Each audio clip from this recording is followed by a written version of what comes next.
Today on The Way of Ramen, we're making a bowl that I wanted to do on this channel since I started it over a year ago. We're making Naruto's go-to order at Ichiraku Ramen, Tonkotsu Miso Chashu.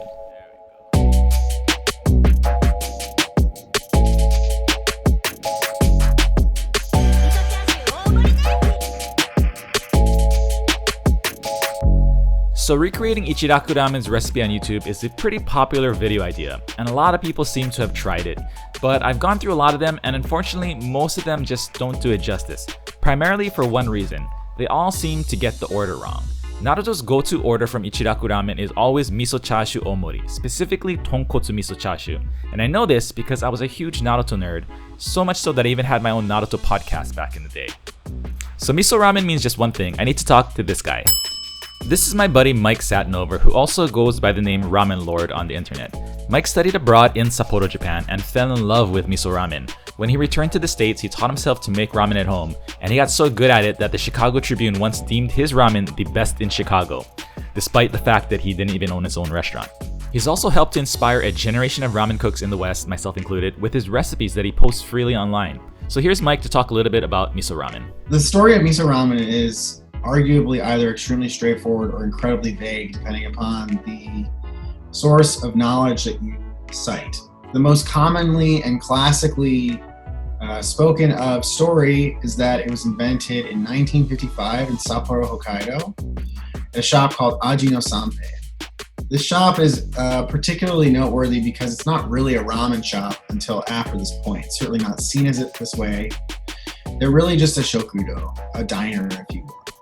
But one day, a diner comes in and asks for noodles in his pork miso soup, his tonjiru, and he really likes it. Ramen itself has a deep history in Sapporo specifically, but really Sapporo's legacy is this miso ramen, and that occurs at Aji no Sanpei. Tonkotsu Miso Ramen is not, like you said, like the standard miso ramen is usually like a pork chintan or some kind of chicken chintan. It starts with pork chintan most of the time. So where did this Tonkotsu Miso Ramen come in, you know? I don't really know. I think it's just an incorporation of different soup styles, to be honest with you. I just think it's so funny that Naruto is like one of the most popular animes with ramen predominantly in it, chose such an obscure bowl to represent the main character's favorite ramen. So yeah. I mean, no, it's not like, the thing is that today, and if you're not a huge ramen nerd who's obsessed with like the history of this stuff, as you I am, then today it's not that atypical because any soup can be paired with any tare. Yeah, yeah. And if you like tonkotsu and you like miso, you want to like tonkotsu miso. Like, that's not that weird. Alright, let's get into making the ramen. For day one, we're starting off with the noodles. I'm basing these off Mike's recipe for Sapporo style noodles. Weigh out 296 grams of bread flour and 4 grams of vital wheat gluten, and then add that to the flour. Next, we're going to make our kansui. Weigh out 5 grams of baked baking soda and 3 grams of kosher salt. Add 1 egg white to a measuring cup, and then add water to that measuring cup until the weight of the liquid is 114 grams. Add a tiny pinch of riboflavin for color, then stir in your salt and baked baking soda until everything is completely dissolved. This will make a 38% hydration noodle. The extra gluten and sodium carbonate are going to make these noodles pretty chewy, and the riboflavin will make them have a nice yellow color. I have another video on this channel that goes into the details of making noodles, so if you're interested in to learn why I'm doing what I'm doing here, you can check that video out. But basically, what you're doing is you're adding the kansui slowly into the flour to get the dough fully hydrated, and then working the dough with your hands after that helps emulate more of that mixing that you would get with a machine. And then you're going to take that loose dough and you're going to rest it in a Ziploc bag for at least 1 hour, maybe even up to 2 hours. Then after that first rest, you're going to take that bag and step on it to flatten it out to a dough sheet, then rest it again for another 30 minutes. Then you can take that dough sheet and cut it to the size of your pasta machine and then roll it out and cut your noodles. Like I said, I have another video that goes really in detail about all this stuff, so if you want to learn how to make noodles, you can check that video out. I'll link it up in the description below.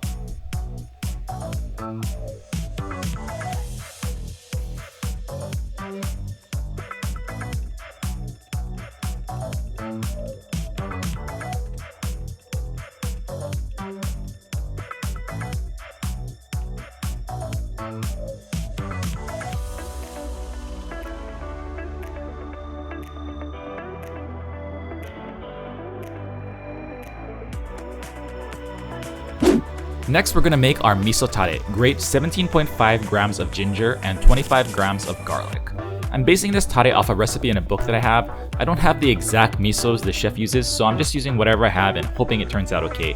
Weigh out 500 grams of red miso and 500 grams of white miso.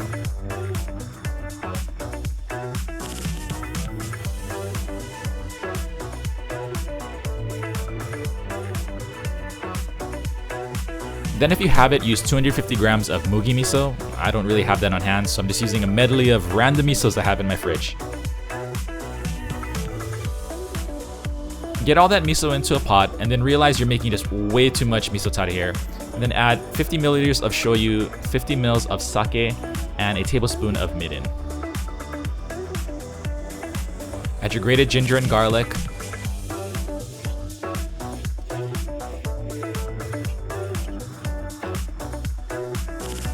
And finally, about a half teaspoon of Ichimi togarashi and sesame seeds. Turn the heat on to high and then mix everything together. When the miso is fully combined with all the other ingredients, you can turn the heat down to low, and then you're just going to smell it from here because it'll be done once the alcohol smell is burned off. Well, at least majority of the alcohol smell. It still might have a hint of it, but it should smell good. That's basically the point. The last thing we're going to do for the first day is we're going to start our dashi stock for the soup. Weigh out 60 grams of niboshi. I like to remove the head and the guts from the bigger niboshi because sometimes it can get a little bitter. To that, you're going to add 600 milliliters of water and then just let that soak overnight on the counter.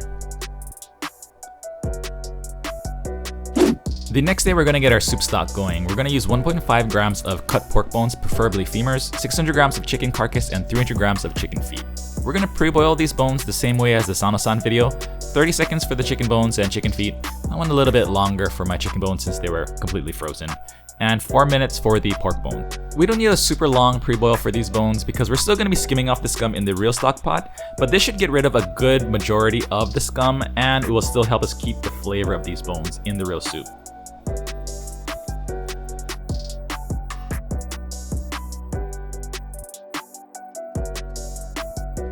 After the pre-boil, rinse off your bones and you want to scrub away any of this brown stuff that comes out of the pork bones especially. You don't need to pick off the meat or anything, just scrub off that brown yucky stuff.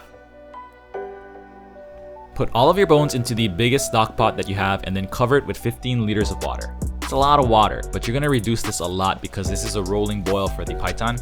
And to be honest, you might even still need to top it off with water here and there if it gets a little bit too low. But don't top it off with too much water because the main idea is to concentrate the flavors into a thick soup by reducing it. Turn the heat on and bring the soup up to a rolling boil and skim off any scum that starts to come up for about an hour or however long it takes to get all the scum off. Stirring the bottom of the pot with a big spoon is also a good idea to try to get any of that trapped scum up to the surface. And it's also a good idea to wipe away any scum that gets stuck to the pot as the soup reduces. After about an hour, you can add in 300 grams of pork fat, preferably fatback, and then boil the soup for 2 to 3 hours, stirring it occasionally. While the soup is boiling, let's start to cut up the aromatics. Slice 1/3 of 1 carrot, 2/3 of a potato. Slice up about 1/3 of a good sized piece of ginger. Remove the stem from a head of garlic. Cut up 1 large green onion and about 1/3 of an onion. Peel off a few leaves from a head of cabbage.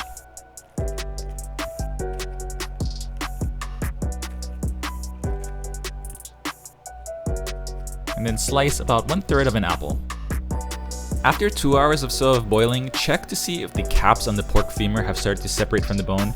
If they are, you can add your aromatics in and stir everything together and let that go for another 2 hours. If your caps didn't start to come off, keep boiling it until they do and then add your aromatics.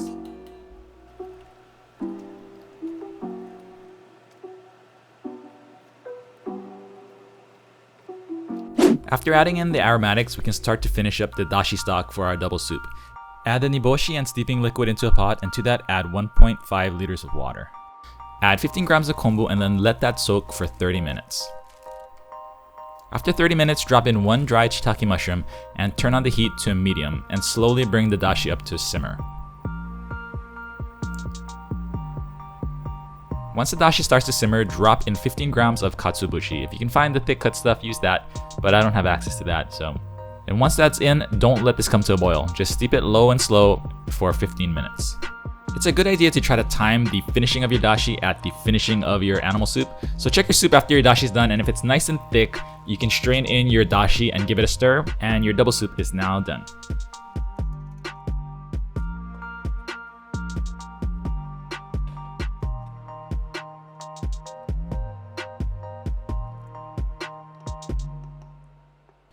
Lastly, we just gotta take care of the toppings, and I don't intend to plate it like Ichiraku Ramen, but I'm still gonna use the same things. I have videos for all of these things on the channel, so I'll link it all up in the description below. I'm just making some faux menma here with some bamboo shoots that were picked locally on the island. I'm gonna thinly slice up some green onion. And this is roasted chashu that I made with Ramen Lord's recipe. I have a video coming up for this next week because this might be the best chashu that I've ever made. And it's an awesome and easy recipe, so look out for that. I'm also gonna cut one slice of this. This is uzumaki. The funny thing here in Hawaii is they don't really sell Naruto maki. I don't know why, but they sell this instead. It tastes the same, it's the same stuff, it just has more pink on it. I got 140 grams of noodles out of the fridge and smashed them on the counter to make them a little bit more wavy. Into a heated bowl, I added 15 grams or 1 tablespoon of the Miso Tare. Probably better not to use your finger if you're making this for other people, but whatever. Then I dropped in the noodles into boiling water and cooked them for about 1.5 minutes.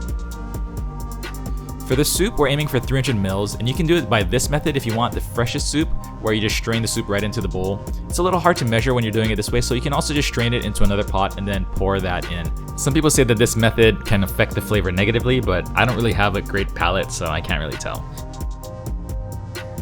Anyways, once the soup is into your bowl, you want to whisk the tare into the soup, and then you can taste it to see if you need more soup or more tare to adjust it to your liking. For my case, 15 grams of tare to 300 mils of soup was perfect for me. When your noodles are done cooking, you can strain them really well and then add them into your bowl of soup.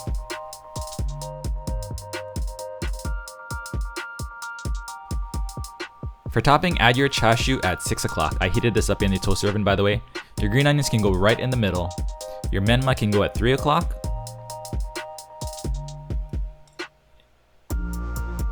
Your ajitama at 9 o'clock. Your Naruto, or in my case uzumaki, right on the green onions, and then a sheet of nori at 12 o'clock. And that is my twist, my take on Ichiraku Ramen's Tonkotsu Miso Ramen as seen in the anime Naruto. It's not plated like the anime because, to be honest, I tried to plate it like the anime the first time and it looked terrible, so I just went back to plating it like how I would normally plate it. This bowl is something that I wanted to do since I started this channel a year ago, but even at that time I knew I didn't know enough to pull it off properly back then. I've been so lucky to meet and learn from people like Mike over the past year, so I figured that I'd finally try to give it a shot. This bowl was pretty good, but to be honest, it still had a lot of flaws in it. And here comes the part where I poop all over my own ramen, like you guys all say, like, why do you poop on my own ramen? Because I want to be honest with you guys. I don't want to just lie that it tastes really great. So I'm going to point out the flaws here. I messed up on the timings with the soup a little bit, and I reduced it a little bit too much after I added the dashi. So the soup itself ended up a little bit too thick, and that messed up the balance with the noodles, which I also cut a little bit too thin. Miso Tare is one of the styles that I struggle the most with because it also thickens the soup in addition to adding the flavor, so I definitely need more experience with that. But the chashu was bomb, and the ramen actually tasted good. It's not like it was terrible, it's just that I think it could be a little bit better if I was a little bit more thoughtful and had my timings down. The soup was also great just as regular tonkotsu ramen, so if you want to do that, just add a little bit of the Sano-san tare into there, and it's pretty good. But all that being said, I still think it's the closest version of Ichiraku Ramen on YouTube, except Naruto likes a huge pile of chashu on his. But anyways, leave it in the comments if you have any ideas of other styles of ramen you'd like me to try, or you can also hit me up on Instagram at Way of Ramen. Tag me in your pics of your ramen that you're making at home, and I always like to share that with everybody that follows me. And before I forget, thanks so much to Mike for coming on and helping me out with this one. You can find him on Instagram at ramen__lord. Also check out Mike's book, The Book of Ramen. I'll link it up in the description below. It is by far the best book for anybody who's trying to make ramen at home. Hands down, there's nothing that even comes close. Thank you all so much for watching and for all of the support, and I'll see you all in the next video. Peace.